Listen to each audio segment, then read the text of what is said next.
जब माई बाप होंगे तब न स्वामी प्रसाद की उत्पत्ति होगी। वो माई बाप की उत्पत्ति उस परमात्मा के अंश से हुई है। 14 मनु होते हैं एक कल्प में। कोई भी व्यक्ति मनु का यदि विरोध करता है तो अपने ही पूर्वज का विरोध करता है। जात कभी भी समाप्त ही नहीं हो सकती। ब्राह्मणोच्च मुखम आसीत बाहु राजन्यः कृतः ऊरु तदस्य यद वैश्यः पदभ्याम गुण शूद्रो अजायत। क्षत्रियों की उत्पत्ति भगवान की भुजा से हुई है, वैश्यों की जंघा से और शूद्र की भगवान के चरण से उत्पत्ति हुई है। मैं अयोध्या से डॉक्टर रामतेज पांडे यहाँ पर इस धरने में आया हूँ। अभी आपने मनु के विषय में पूछा था, तो मनु ही की संतान संपूर्ण मानव हैं।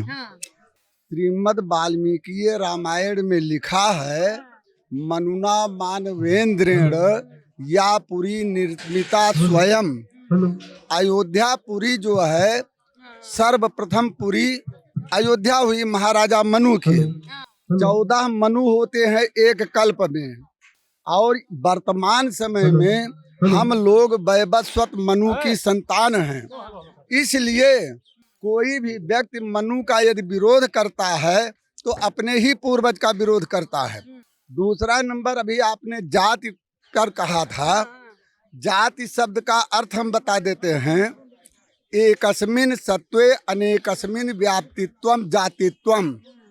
जो पदार्थ एक में हो, अनेकों में स्वतः पूर्ण रूप से चली जाए, उसे जाति कहते हैं। जैसे आम का एक वृक्ष है, दिखाई पड़ता है, कोई पूछता है ये क्या है, तो आप आसानी से कह देंगे ये आम है, लेकिन वो आम नहीं है, वो तो आम का वृक्ष है। फल को फल कहेंगे कि ये आम का फल है, पत्ते को पत्ता कहेंगे ये आम का पत्ता है, जड़ को जड़ कहेंगी, जला देंगी तो उसकी राख को भी कहेंगे कि आम के लकड़ी की राख है। तो सब में वो जाति पूर्ण रूपेण विद्यमान है, और उसका फल गिरा, उससे अनेकों वृक्ष हो गए, उसमें भी वही आम्रत्व जाति पूर्ण रूपेण चली जाती है, जो कभी नहीं नष्ट होती है, उसे जाति कहते हैं। ये हम उसका मूलार्थ बता दे रहे हैं। इसलिए जाति कभी भी समाप्त ही नहीं हो सकती, वर्ण संकर हो सकती है।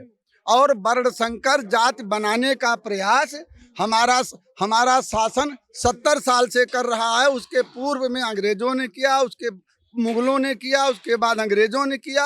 अब वर्तमान में लोकतांत्रिक सरकार भी जाति को नष्ट करने का प्रयास कर रही है, लेकिन जाति नित्य होने के नाते वो कभी नष्ट नहीं हो सकती।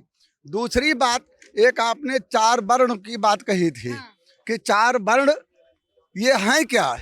तो 4 वर्ण सृष्टि के पूर्व में, जैसे कोई रचनाकार बिना किसी पदार्थ के, बिना लकड़ी के बढ़ई काष्ठ का कोई पदार्थ नहीं निर्माण कर सकता, स्वर्णकार बिना सोने के कोई जेवर नहीं बना सकता, वैसे ये मनुष्य पृथ्वी जो भी कुछ आपको दिखाई पड़ रहा है, इसका निर्माण कैसे हो गया? उसके लिए वेद कहता है कि ब्राह्मणोच्च मुखम आसीत बाहु राजन्यः कृतः ऊरु तदस्य यद वैश्यः पदभ्याम गुम शूद्रो अजायत। जैसे आप प्रश्न कर रहे हैं, वैसे वेदों में प्रश्न किया गया है कि ये 4 वर्ण है क्या चीज? तो वो बता रहे हैं कि जब ये ब्राह्मण क्षत्रिय वैश्य शूद्र पृथ्वी पर नहीं था, तो उसके पूर्व क्या था ये? तो वही बता रहे हैं वो कि वो परमात्मा का ब्राह्मण मुख था। इसलिए ब्राह्मण को अत्यंत पवित्र आचरण से रहना चाहिए, पवित्र भोजन करना चाहिए, संध्या गायत्री करना चाहिए, उसको भक्ष्या भक्ष्य और दूषित पदार्थ नहीं खाना चाहिए। क्षत्रिय बाहु राजन्यः कृतः। क्षत्रियों की उत्पत्ति भगवान की भुजा से हुई है, वैश्यों की जंघा से और शूद्र की भगवान के चरण से उत्पत्ति हुई है। इस प्रकार से ये 4 वर्ण पृथक पृथक सृष्टि में हुए हैं। आपने फिर से जो है एक सवाल पूछने के लिए मुझे बेबस कर दिया। आपने बोला कि क्षत्रिय की भुजाओं से हुई है, जांघा से हुई है, तमाम वर्णों का आपने जो है वो किया। सपा के एक नेता है स्वामी प्रसाद मौर्य जी, उन्होंने कहा है कि सनातन धर्म में या फिर पृथ्वी पे या सृष्टि पे या जगत में, चाहे जानवर हो चाहे कोई भी हो, चाहे इंसान हो, उत्पत्ति माँ के गर्भ से होती है। मैंने भी अपने गर्भ से उन्होंने ये सवाल किया कि जंघा से कैसे उत्पत्ति हो सकती है। सवाल तो उनका भी सही है, आज के यूथ को सोचने पे मुझे मैं बता रहा हूँ ये वृक्ष है, इसमें इसका पैर कौन है, इसका पैर कौन है, ये जड़ है, उसकी डालियां जो हैं जंघा हैं, उसके पत्ते जो हैं जो डालियां ये भुजाएं हैं। जब बढ़ई आएगा और आप लकड़ी देंगी तो वो कहेगा हमें जड़ वाली लकड़ी चाहिए, तो जड़ वाली लकड़ी से ही वो जिस पदार्थ का निर्माण करेगा उसी को वो माना जाएगा कि ये पैर से उत्पत्ति है। उसी प्रकार से जब माँ और बाप सृष्टि में नहीं थे तो कैसे उत्पत्ति हो गई उनके स्वामी प्रसाद मौर्य के बिना माई बाप की उत्पत्ति हो गई। जब माई बाप होंगे तब न स्वामी प्रसाद की उत्पत्ति होगी। तो वो माई बाप की उत्पत्ति उस परमात्मा के अंश से हुई है। बहुत बहुत धन्यवाद। तो देखिए, बने रहिए हमारे साथ, देखते रहिए सौगंध टीवी।